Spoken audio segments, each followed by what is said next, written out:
Salam benim kanalımın seyirciləri. Mənə vacib deyil ki, gedəm çöldə qarmaqla oturam, balığın canlı düşməyini çəkəm ki, auditoriya videolarıma baxsın.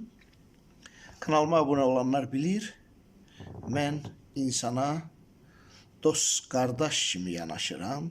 Çünki özümü aid olduğum xalqın, millətin, kütlənin içərisində hiss edirəm.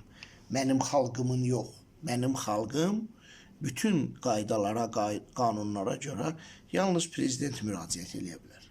Mən özümü aid olduğum toplumun, insanların arasında hiss elədiyim üçün yalnız insanlara xeyir verən məlumatlar haqqında danışmaq istəyirdim. Məsələn, bu günləri beyin haqqında danışmaq istəyirdim, beynin funksiyaları haqqında.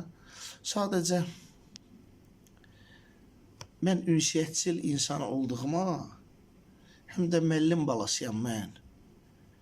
Mən sosial təbəqənin kasıb hissəsinə də aid olsam, xainlik filan görməmişəm. Hələ atamdan eşitmişəm ki, məsələn, qonşunun qoy 2 dənə, yox 5 dənə olsun, 10 dənə olsun, dostun 100 dənə olsun.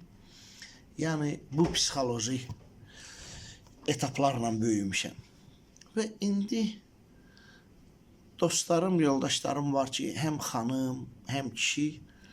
Görürsən ki, bu elə yəni nazir mavini filan vəzifəsində işləmir. Bu görürsən ki, bu adamın qanın qaraldırlar, əsəblərin o heç nəyin üstündür. Bir var bu adam öz funksiyasını, məsələn farmasevtdir də bu adam, öz funksiyasını yerinə yetirə bilməyə, normal yerinə yetirir. Prosta yenə hardan danışsam beyinə gətirib çıxardıram.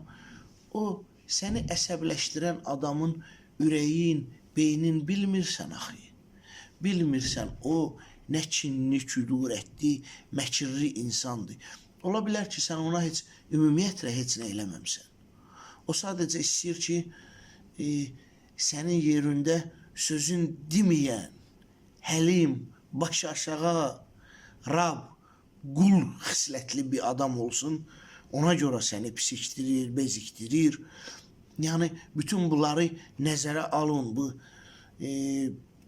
iqtisadi tərəfdən zəhmətlə, əziyyətlə qazandığınız işdən olmayın. Stresə düşməyin, nə bilim, əsəbləşməyin. Bu qədər.